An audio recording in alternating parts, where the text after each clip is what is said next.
atas, bawah. Ya? Tidak ada. Puskesmas Kecamatan Darul Kamal bersama dengan 4 sekolah dasar menggelar kegiatan sikat gigi massal di Sekolah Dasar Blangkire, Darul Kamal, Sabtu 10 September 2022. Kegiatan ini dilakukan dalam rangka menyukseskan Hari Kesehatan Gigi Nasional yang bertepatan pada tanggal 12 September 2022.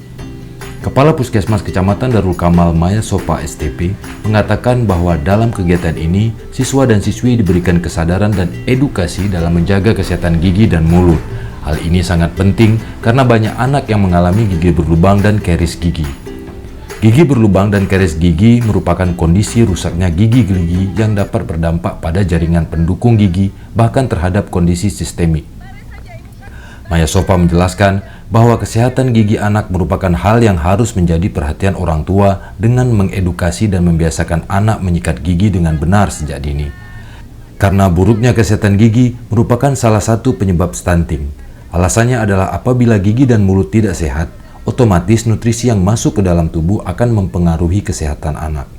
Oleh karena itu, untuk mencegah stunting, kita perlu melakukan pemenuhan gizi seimbang dengan menjaga kondisi gigi sehingga anak dapat makan dengan baik.